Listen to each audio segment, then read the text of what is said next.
Hello.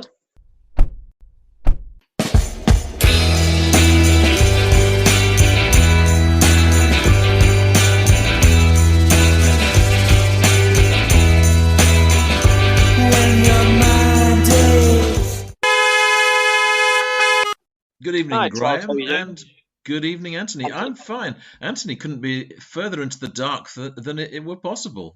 So, so anyway, welcome and good evening. And it seems to be rare to find you in Harrogate at all. yeah, but can I first of all say that to try and get in the mood of the times, Yeah, and I'm actually thinking that if the qualification to be prime minister in Britain after the whole debacle of Liz Truss is that you're uniquely unqualified to be prime minister, I think as someone who's uniquely unqualified to be prime minister, I might put myself forward to be prime minister. put your trust in Graham, not put your trust in trust. Absolutely, Graham. I mean, it has been farce, but It's I not mean, funny. It's only funny if you don't live here. If we were to be somewhere else, it'd be hilarious. that is very true. I mean, I think it's a nightmare scenario that's playing out, and you're quite right. Actually, much as satirists have their moment with it, it's actually rather a desperate situation, isn't it? Well, Five yeah, leaders in yeah. 12 years, and a refusal to go for a general election. It's worse than that. When the new leader is announced at some point next week, it'll be the fourth prime minister in 3 years. Yeah, yeah. And there's Because talk you of had Boris Johnson. May There's talk of Boris late on Johnson in making a comeback. 2019, then you had Boris Johnson, then Truss, then the new ones. That's four in just over 3 years. I mean, Yeah, that's absolutely staggering. Anyway, let's it move is. on back to Yeah, music. I think it's too. Yes, because the impact of politics on the arts will always be there, but I think the resilience is still there. And I'd have to say, Graham, I don't know about you, but right now I can't recall my diary being this busy in a very long time for potentially what to see, which is an interesting situation given what's going on, given that money is tight, and yet for all the fact that one sees shops closing, etc., the world of culture and arts appears. I wouldn't want to use the word thriving because I'm well No, aware that venues may be, no. are under threat. But it would seem to be the reaction has been, let's keep putting loads of stuff on and just pray for the best. Well, yeah, but I'm getting that bad feeling we had in lockdown early on in 2020 when we spent the whole time seeing how bad lockdown was for the arts. And I'm getting a very bad feeling that part of the reason I'm rushing around going to lots of shows and gigs is because I'm slightly worried that a lot of these things are going to go into decline because if the economy doesn't go back to normal, it's Yeah, bound to impact the arts. There's no way around it. And in fact, the cost of living is already affecting small venues who are all complaining yes, about how much more their energy bills are and yeah, how they can't open as much and they can't see how they can keep on doing this. And the mm, longer the economic crisis lasts, the longer inflation stays high, mm. the more it'll hurt everybody, all businesses and or almost all businesses and the arts. So yeah, I feel like I'm rushing around trying to squeeze things in while I still can. So, Graham, you having in our last discussion, you'd taken in Amsterdam, Paris, and Harrogate and Leeds. You're at it again. You're travelling around this Well, time London, it's not Manchester, and by Leeds. design. I don't plan it all, but last Saturday, or rather the Saturday before last Saturday, I was in London to see Beatles expert Mark Lewisohn do his new show, which is basically his analysis of the Beatles in 1962. And he gives you 60 facts, 62 facts about the Beatles in 1962, which you may not know. And it's a sort of like multimedia visual show. And it was in the Bloomsbury Theatre. And it was absolutely fascinating. But he goes so deep into Beatles minutiae that by Mm. the end of the event, your brain's whirling. It's like you've crossed an alternative universe where all that matters is the Beatles and the rest of the world doesn't exist. So it was quite, it was quite intense and quite hard work, even though I loved it. So was this for one night only, Graham? I think he was doing 2 nights, two gigs at Bloomsbury. I think he was doing it in Ireland. I don't know where, maybe Belfast. I don't think he was touring. No, I could be wrong. I do know that he's raising money because he's on volume two of his massive I was going to say, I was wondering biography and how history of far the he's Beatles. got because he's done 62, and Well, he himself made jokes on stage about his lack of progress on volume two. that's And not so encouraging. the reason he's doing shows is to raise money because he's living on air right now because The first installment was out years ago, so It was. he needs to raise some money to keep on writing the second installment. So if he ever finishes it, I'm sure it'll be absolutely brilliant. And the other gloomy thought, Graham, is that everyone is getting older. So those who were the voices of the time that knew and still know those two Beatles that are still alive, the actual live correspondence on this is diminishing as well for him to speak to. That's another concern in actually him getting across the finishing line with It's these books. right. Yeah. Where does that leave him? Well, the Apple boss when he started off as the Beatles road manager in the very early Yeah. days. Lewisohn said at the time he really regretted not having spent even more time interviewing him. So perhaps Lewisohn's problem is that because he wants to do the definitive, gigantic history of the Beatles, he's desperately running around interviewing everybody possible to make sure he has got everything. Which, I mean, that's a lifetime's pursuit. And he hasn't got a lifetime because, as you said, a lot of the witnesses are. I mean, brutal as that is the truth. So I think the thing about history, though, is that history is about leaving things out, and he may have been so far into the Beatles book that he's lost sight of the fact that history is about moving things to create a story and create a pattern and see the truth of things. It isn't about telling you every single thing that happened. That isn't really history. The greater truth of history is beyond mere facts, Graham. Exactamundo. If you haven't got that, you haven't really got a great history. Facts alone do not make a story. No, they make a quiz test, in which Nick Wood beats Mark Lewisohn, as we know. Our good friend. No, he wouldn't. No, Mark Lewisohn's incredible. He definitely would win any. Nick Wood beat him in a Beatles quiz. Nick Wood beat him in a Beatles quiz. Our very good friend. He did. That was the very early years of Mark Lewisohn being a Beatles expert, though. So maybe he'd give him a spanking now. So I think he would. How close to being 64 is Mark Lewisohn? I actually don't know, but he must be there already. But interestingly, at this event at Bloomsbury Theatre, he was talking about the Beatles had lots of fans that were really close to it, even before they got signed. And they were really nice to him and write them letters when they were in Hamburg and stuff. Really, really nice to him. And one friend of Lennon's, who was only 15 at the time, and Lennon didn't go out with her. He was just basically a friend. She was like a semi-fan who's also a friend. Lindy Ness was her name. And she was in the story by Mark Lewisohn and the projections and the visuals. And then he said, she's here tonight in the audience. So this 15-year-old, who in 61 was closest friends with John Lennon, who's now in his mid-70s, she was in the audience at the event. And just the mere fact that she used to be a friend of John Lennon's got a huge round of applause. Of course, coming up very soon now, the reissue and the work by Giles Martin on Revolver, which amongst many a musician is still voted as the best album of all time, rather than Sgt. Pepper. Well, yeah. Let's leave that till the album comes out. But I think it comes out next week, so I think we should hear it then discuss. Yes, well, of course, I'll have to go bankrupt in order to be able to afford the full version, as usual. Oh, I'm not getting a huge box set again. I did that with Let It Be, and I wasn't super impressed. I'll stick to the sort of two. There's plenty of material on that. Now, so Graham, so that was London. Yeah, so that was a Saturday. By the Wednesday night, I was in Manchester straight after work by train, which these days going any distance by train is a bit dubious, to see Roxy Music at Manchester Arena on what must be their farewell tour, because Brian Ferry's 77. Well, when he last played in York, I have to say, when he was dressed like the lounge lizard, but more the emphasis on the word lizard. He wore some kind of, I don't know, crocodile suit or whatever. And that's not that many years back, and he still looks absolutely, but beyond how anyone else looked in that building by a long, long way. There was an elegance and a dapperness about him still, and the singing voice still immaculate. So how about Brian Ferry now?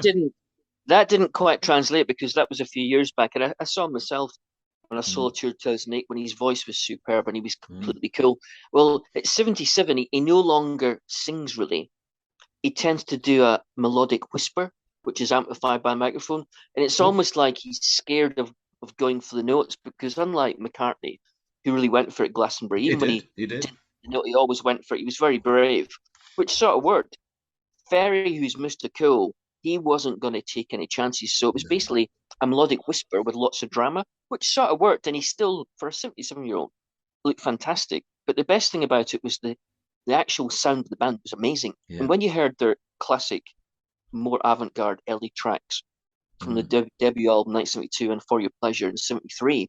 To hear Yes. those played really well live, you realise just how revolutionary they still are. They're still striking tracks. And then eventually got into the sort of late 70s, early 80s, more Lounge Lizard, Avalon, and Same Yes. Old Scene, and Oh Yeah, and things like that. And they were On the totally radio. different. But live, you could tell that they'd influenced Japan and a whole bunch of Yes. more Good call. ambient, sophisticated British pop bands. And I hadn't really realised it until I heard the songs live, and I thought, oh, that's a bit like Japan. Oh, but the one, it was visually spectacular. They had amazing immersive film show with like Hitchcock clips and lots of Andy Warhol art, and it was very sort of pop art experience. So they were trying to be true to their original roots rather than just like playing the hits. So it was quite an arty event, which is an event was really impressive. But the only problem was that it's probably the first gig I've seen where each band had a carer on stage. Carer. Well, Really? not quite a carer, but every single member, the drummer, the bass Yeah. player, the lead guitar player, the saxophone player, Andy Mackay, guitarist Phil Manzanera, had a younger player with the same instrument next to them. So there'd be parts of songs where it wouldn't be Roxy Music playing it, it'd be like the younger person playing it. Yeah. And all the key bits were played by Andy Mackay Yeah. and Phil Manzanera, obviously.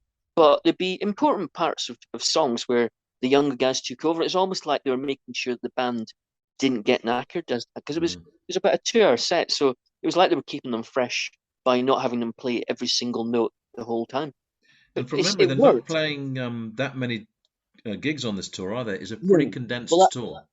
I thought the only member of the band, the original Roxy Music members, who looked capable of doing another tour in, say, 5 years' time was Phil Manzanera, the guitar player. He looked like he could still play totally easily, still move, was still really mobile. I thought this guy could still play in the future and do a good gig.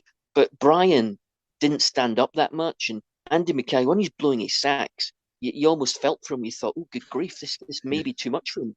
Yeah. So it was simultaneously a fantastic gig, and it also felt definitely like the end. How did that leave you feeling? Well, a bit like Roxy Music songs themselves, bittersweet. Yeah, I can understand that. I suppose they're going out in a way which is faithful to them. Yeah. It was an authentic Roxy Music experience because they lived up to their own character. So it was quite impressive. But that having to adapt the voice, I mean, that does happen of course, to a lot of musicians. I saw Don McLean recently, and that sweetness and tenderness of voice and strength of voice within that delicate singing style was no longer there. So his compromise was to turn it into more of a rock and roll style gig. And I can see why, but that goes with the territory. I mean, sometimes I think being the older musician brings something new to it. Leonard Cohen always had a style of singing that, should we say economical? That would be a word for it. But he really suited. I mean, the gig that I went to at Leeds, which is the last British tour that he did, his voice and the songs by that stage absolutely suited the way he interpreted them. Much like Johnny Cash's later songs, the way the voice worked on all those American recording sessions that he did with Rick Rubin, he found a way to use the older voice that he was given in a way that suited those songs. McCartney was just brave, I thought, at Glastonbury. I think that was one of the most remarkable performances of the year, because he absolutely went for it like a younger man would have done. And that was a brave thing to do. There are just a few, like, you get Tom Jones, who still manages to sound extraordinary. Same with Van Morrison, but they're blessed for reasons, who knows why, that their voices have not been tarnished by time. Where it's interesting is where you do have to adapt, where you do have to make that change, whether it brings something new to the songs or not. I find it hard to think of the Britpop generation doing that. I think Jarvis, if he hits 70, 75, because he's got a lot of character, and he's got a sort of speaking voice anyway, I think he might still pull it off successfully. But can you imagine Oasis or Blur doing their 1990s hits? No. When they're 75, I think it could be, frankly, dreadful. Songs of Bregadaccio that would not suit that. Yeah, I mean, the Stones get away with it. When I say the Stones get away with it, would you agree with that? What's that? Do you think the Rolling Stones get away with it? Yeah, but I don't know what Mick does to keep his voice in form. But Mick is also quite extraordinary. He's he's almost ageless. So God knows what he does. He's probably got the world's greatest doctors Yeah. working on his throat nodules, And intensely his own before he returns. health regime that he retains, Yeah, very very obviously, yeah. disciplined in every aspect of his life. I think Nick Cave, if he hits 75, will still be good because he's again got his voice is based on character and Yeah, almost speaking rather than yeah. melody. So Nick Cave should still be good. The same But yeah, applies to a lot Tom. of them are going to be terrible. I mean, Tom Waits heel suit singing as an older man. But he always sounded like an old man, but really, did he? Never Exactly. really What sounded about enough. Springsteen? Springsteen's doing a cover versions of, I think, rock and roll songs. What does that tell you about him? Like soul songs. His next album's an album, Soul an album songs. of Sorry, you're covers of right. soul songs. Soul So songs. he'll be good because he's still in good form, as we saw when Mm, he turned up at McCartney's Glastonbury. And also mm, when he gets to be 75, 80, I think even if his melody goes a bit, again, he's got so much character. He does storytelling really well. He might still be worth watching for that reason, yeah, but he's not yeah. going to be belting out Born USA No, very well. He's going to have to no, turn it no. into a whisper, like Brian I mean, Ferry does with Roxy music songs. the talk of this week, obviously, is Bob Dylan's tour, of course. Rough and He rowdy. long ago gave up the ghost on melody. That's why he's kept going. Yeah, he hasn't been Mr. Melody in terms of live singing probably since But the 80s or he's a storyteller now as a singer. mm, They were exactly. storytelling songs anyway, but the style he sings them is that of a storyteller. That is a troubadour, if you like, for an older age. Well, yeah, but it depends on your material. Like, for example, if Mark Bolan hadn't died in a car crash in 1977 Yeah. and he reformed T Rex when he was 75, Oh and dear. I'm not so sure that Children of the Revolution and Get It On would No. actually come across well.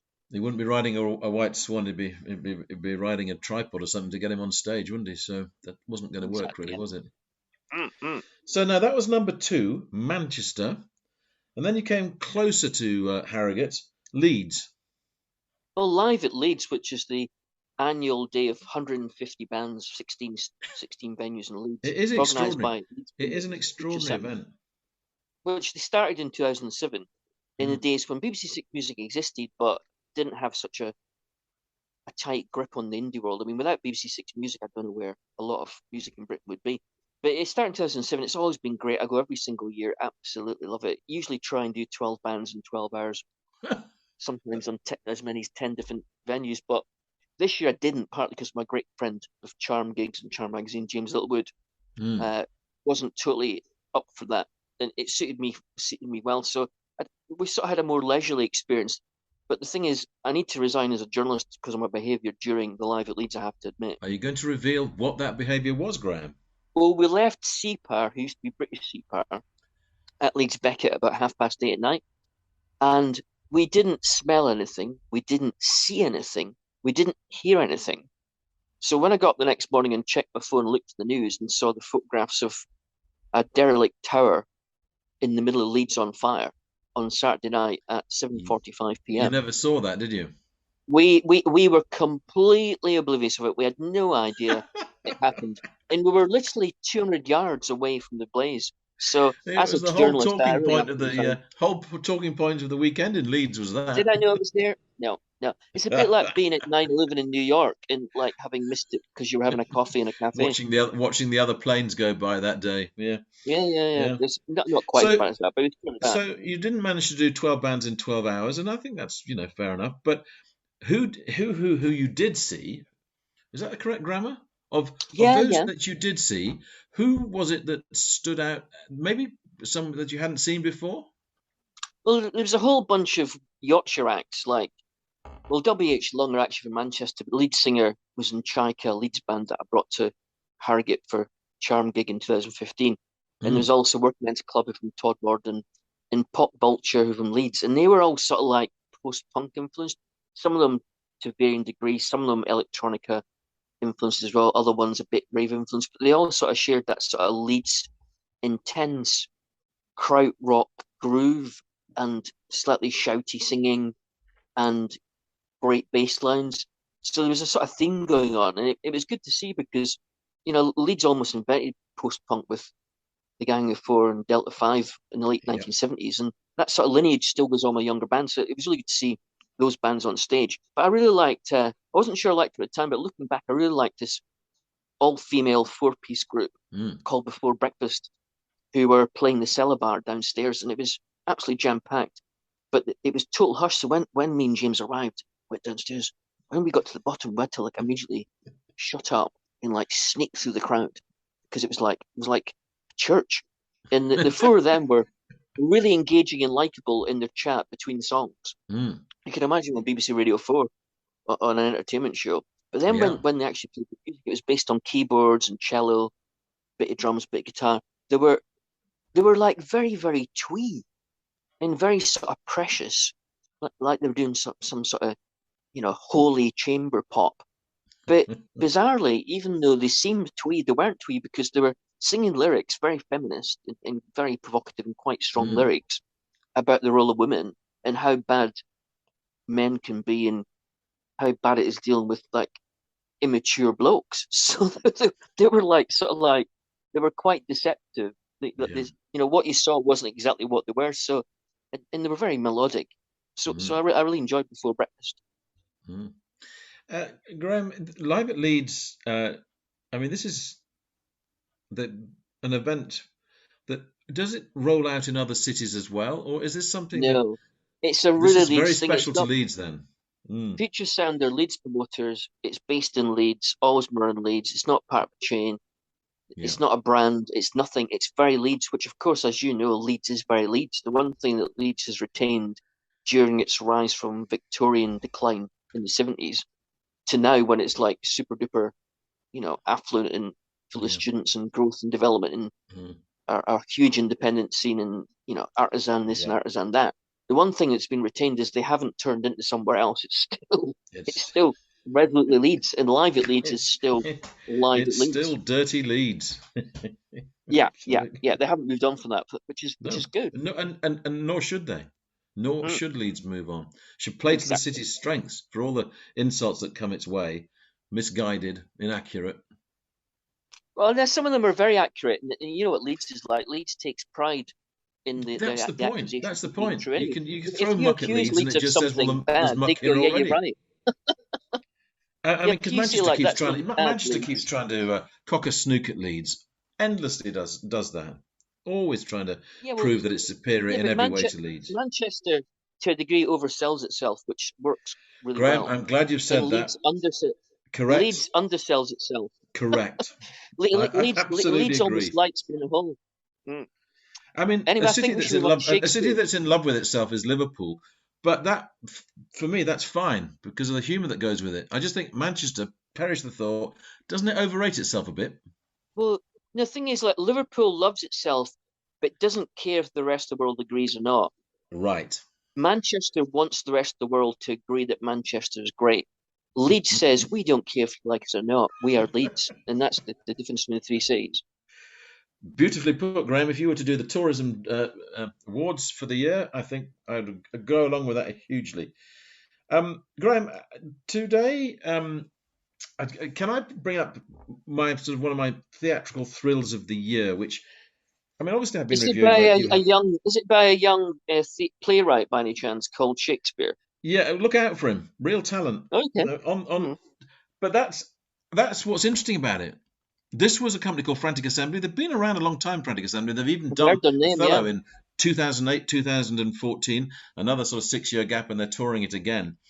And it's set in a pub, basically, with a pool that's got a pool table, and it's got a slot machine, and it opens with pulsating music that could be the Prodigy kicking off a gig.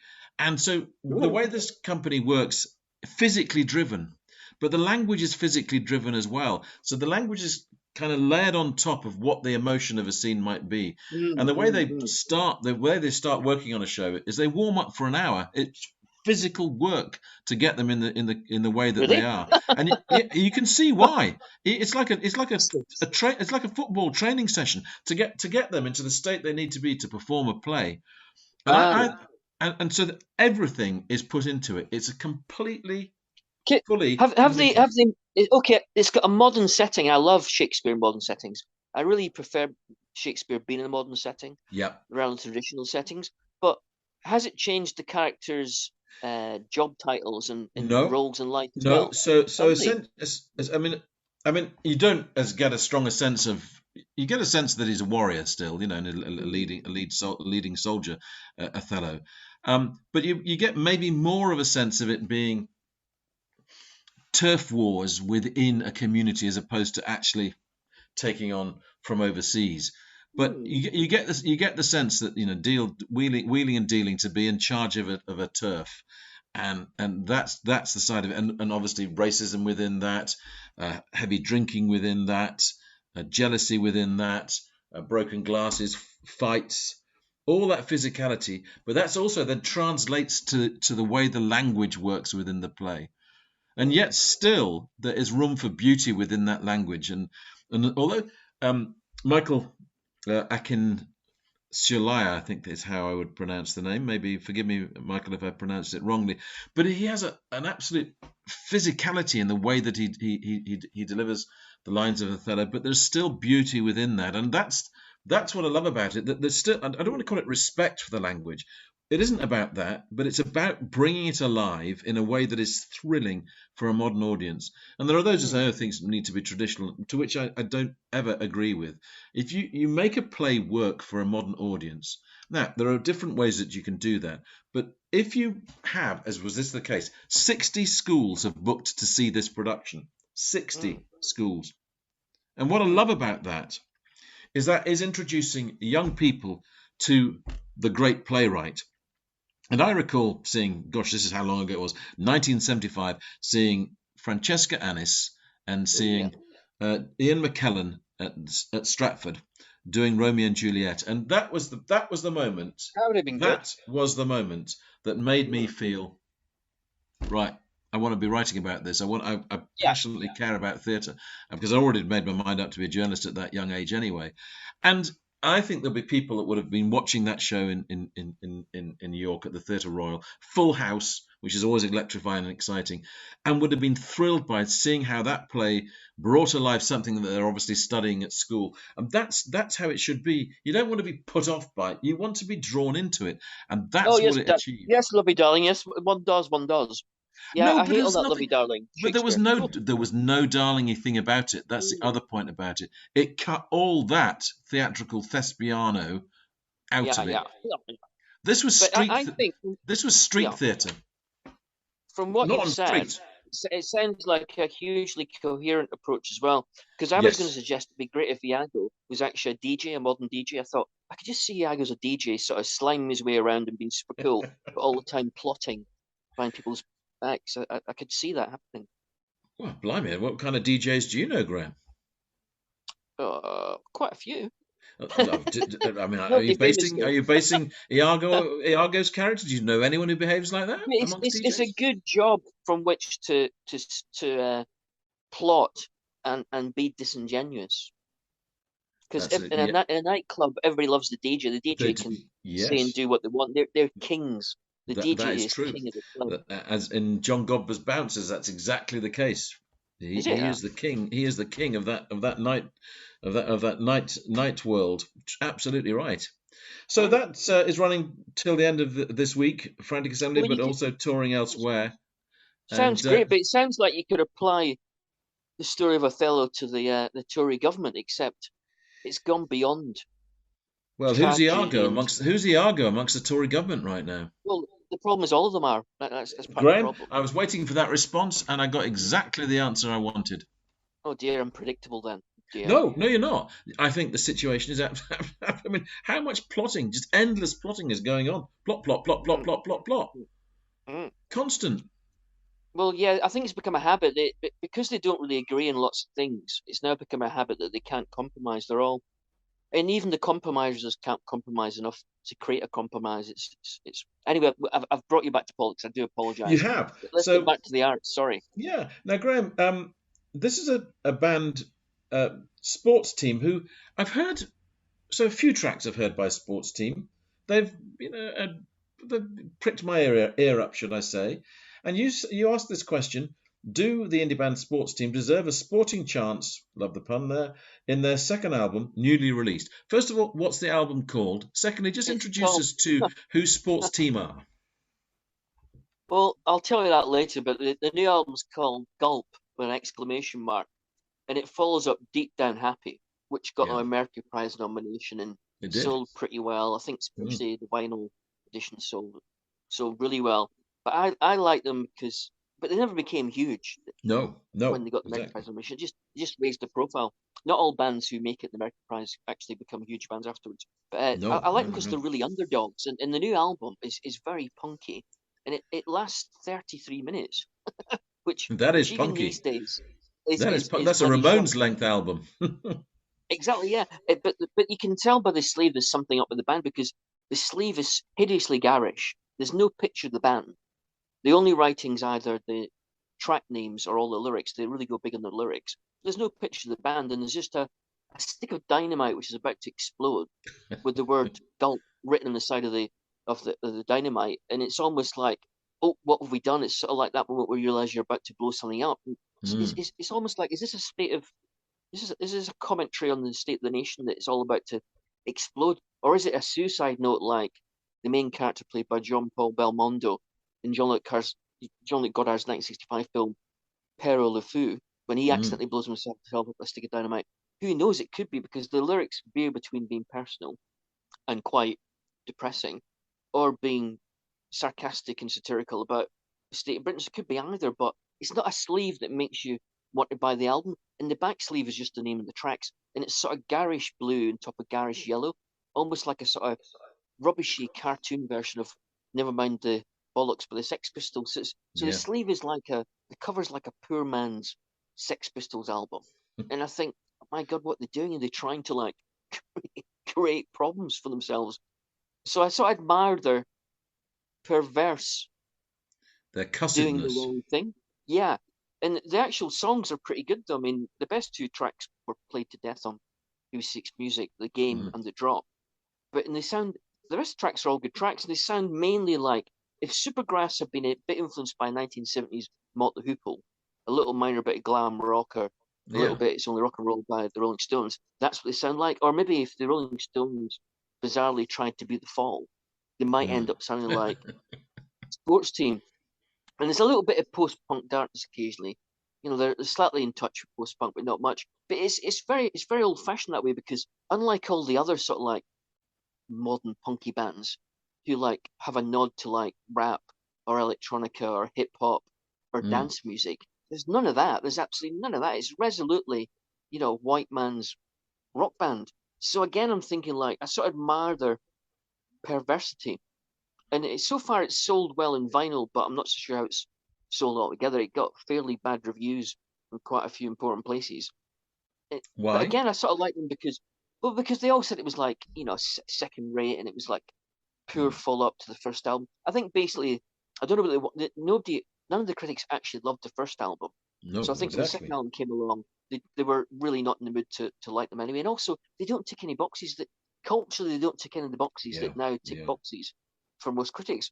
But what I like about them is they're actually quite punky, but they're actually a six-piece band from Cambridge, who are Cambridge University graduates, who are clearly not in general for a poor background. And No. when Alex Rice is on stage, the lead singer, and they all share songwriting credits. I think they're mainly done by the guitar player. But Yeah. when Alex Rice is on stage, he flounces around like he was Mick Jagger in 1975 with a own wood guitar next to him, which doesn't suit the sort of supergrass punky music No. whatsoever. So again, I'm thinking like, what's this bunch of guys up to? What, what on earth are they doing? So I sort of like them for that perverse reason, and I like them because they do lyrics that are very honest. They're not trying to be cool. So if I read you a little bit, Yeah. because if you think that the idols are angry about Britain, they're always angry. If you think that Exactly. Yard Act are always surreal and satirical, well, Sports Team are just bitter and sarcastic, which is very English. They're more English really than idols, even though they don't look They more should be from. English. They should be So from like, there's a Leeds, track Graham. called Exactamundo, but they're not. They're from bloody Cambridge, which is probably Cambridge. part of the problem. I think if they're from Leeds, they'd be looked on as much cooler. But on Entertainment, a track which has the same title, obviously, as a famous Gang of Four album. On Entertainment, Alex Rice sings, "Oh, good morning, love. You know the army's here, and they're mowing us down for our entertainment. A little cash in hand for our entertainment. A little hush, hush, hush for our entertainment, a little homicide for our entertainment. God looked down on the earth from heaven at the gardens green and the stripped mine scars. They thought I gave them this dirt.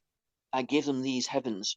And those funny little people, they just fuck around in cars for my entertainment. So you can see that he's coming from some strange angles, almost like a sort of weird poet.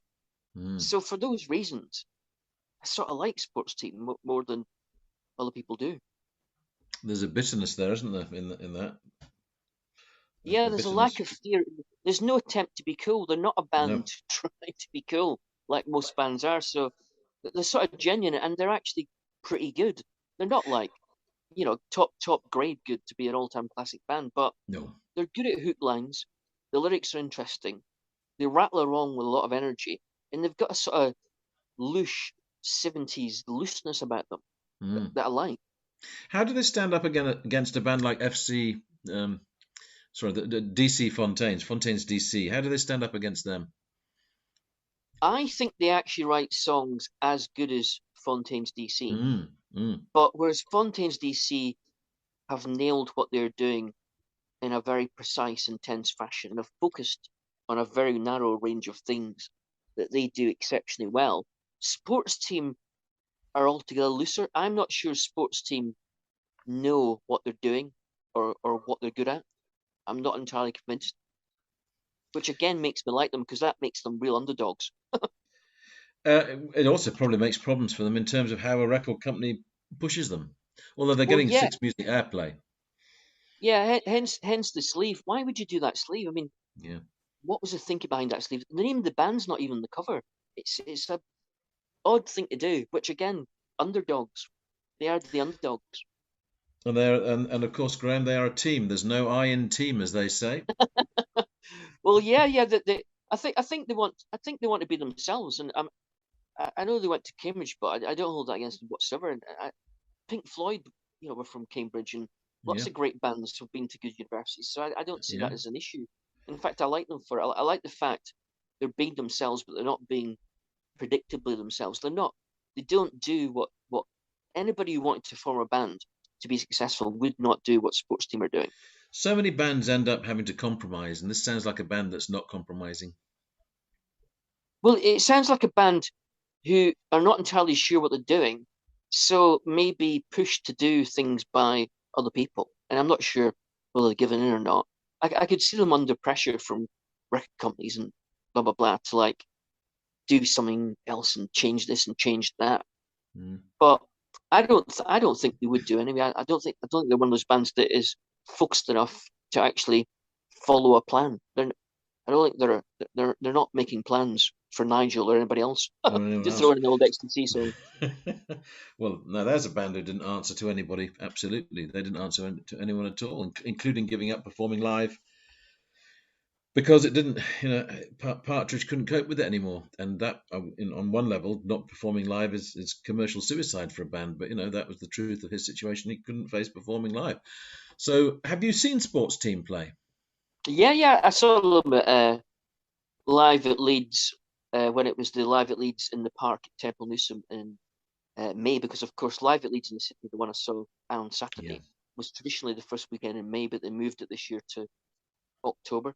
So I saw them in the summer, and I think I saw them twice. I saw them Leeds Festival in 2001, then Live at Leeds in the park 2002, and the drummer came up to me backstage when I was hanging around having a drink and asked me to take a photograph with what I assume was her family.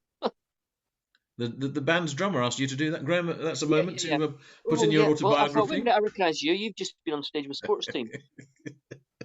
Any last thoughts, Graham? The Suede Al motto fiction is fantastic.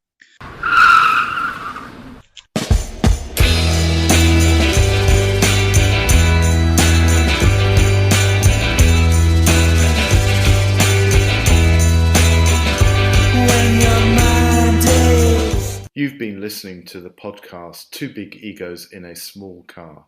Your hosts were Graham Chalmers and Charles Hutchinson. This was a Baltic sub-production.